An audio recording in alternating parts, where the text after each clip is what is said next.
Вітаю, гэта выданне навіну на Белсаце і я, яго вядоўца Наста Печанькова.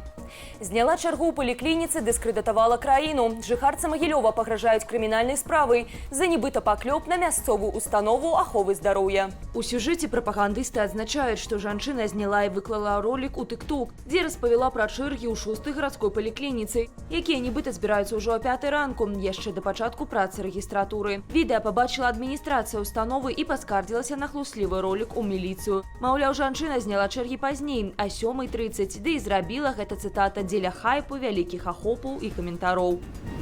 Генпракуратура пагражае 15 гадамі зняволення удзельнікам дваровых чатаў. Пра іх выкрыццё і затрыманне заявіў прадстаўнік ведомства Валер Шуляк у эфіры прапагандыстаў. Літаральна 2 тыдні таму ў Беларусі па ўсіх рэгіёнах была выкрытая сетка падобных чатаў, якія спрабавалі аб'яднацца ў арганізацыю. Гэтая спроба не мела поспеху. Людзі прыцягнутыя да крымінальнай адказнасці.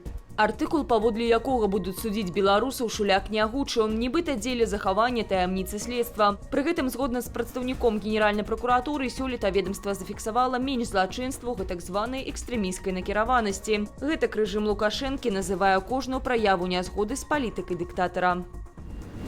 У Мінску ввялі каранцін у жылых дамах у розных раёнах сталіцы. Гарадская ветэрынарная станцыя выявіла там выпадкі шаленства ў дамашніх жывёлінаў. Паводле выдання .BY каранцін абвешчаны ў 2 дамах у Заводскім раёне і па адным у Савецкім і Маскоўскім раёнах горадаў. У ветстанцыі запэўнілі, што ў жыхароў суседніх дамоў няма прычынаў хвалявацца. Выпадкі заражэння хатніх катоў і аднаго кажана пацвердзілі падчас лабараторнага абследавання, якое праходзіла 6 да 16 лістапада. Жывёліны не былі прышчэпленыя. Заснавальніка клінікі «Новы зрок» Олега Каўрыгіна завочна засудзілі на 12 гадоў калоніі ўзмоцненага рэжыму. Яго абвінавацілі ў нявыплаце падаткаў і страхавых унёскаў у асабліва буйным памеры. Працэс над Каўрыгіным адбываўся ў Мінскім гарадскім судзе. Акрамя турэмнага тэрміну з бізнэсоўца на карысць дзяржавы плануюць спагнаць штраф больш як 3 мільёны беларускіх рублёў. Таксама ён не зможа займаць дзяржаўных пасадаў у краіне цягам 5 гадоў. Да больш як 3 гадоў калоніі прыгаварылі і былых калегаў Каўрыгіна, галоўную бухгалтарку, намесніка дырэктара і галоўную медсястру клінікі. Беларускія кампаніі пастаўлялі Расіі дэталі для знішчальнікаў і ракет. Як працуюць схемы абыходу санкцыяў, распавёў беларускі расследавальніцкі цэнтр. Паводле расследавальнікаў з верасня 2022 да чэрвеня 2023 кампаніі прадалі ў Расію 10 000 мікрасхем амерыканскага, фінскага ці нямецкага паходжання. Агульная сума продажу склала больш за 125 мільёнаў долараў. Сярод кампаній у таварыства з абмежаванай адказнасцю Алексівіт ЛТД, якая мае сувязь з экс-кіраўніком справаў прэзідэнта Віктарам Шэйманам, а таксама таварыства з абмежаванай адказнасцю лагістычная кампанія «Усход». Расследавальнікі звязваюць яе з набліжаным да Лукашэнкі бізнэсоўцам Сяргеем Цяцерыным. 5 расійскіх дронаў камікадзе паляцелі ў бок Беларусі падчас масаванай атакі Расіі па ўкраіне.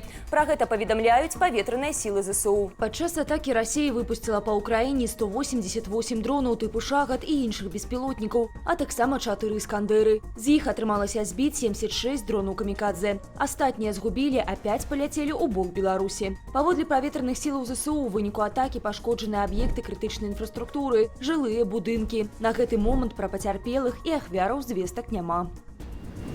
Мінская «Дынама» стала чэмпіёнам Беларусі па футболе. Каманда перамагла барысаўская «Батэн» з лікам 1-0. Адзіны гол на 42-й хвіліне гульні забіў абаронца Вадзім Пігас. Пасля 29 турніраў у «Дынама» 67 балаў. На другім месцы турнірнай табліцы гарадзенскі «Нёман» 62 балы. Бронза ў «Тарпеда Белас». А колішні 15-кратны чэмпіён «Батэн» сёлета не падымецца вышэй за 7-ю пазіцыю рэйтынгу.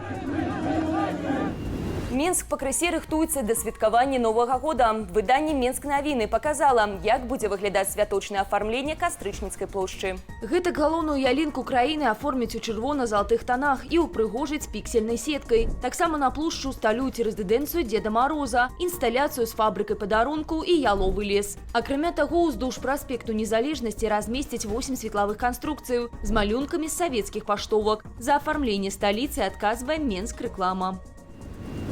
На гэтым я з вами развітваюся. Захвочваю ставіць лайки, каментаваць і дзяліцца нашым выданнем, калі гэта для вас бяспечна.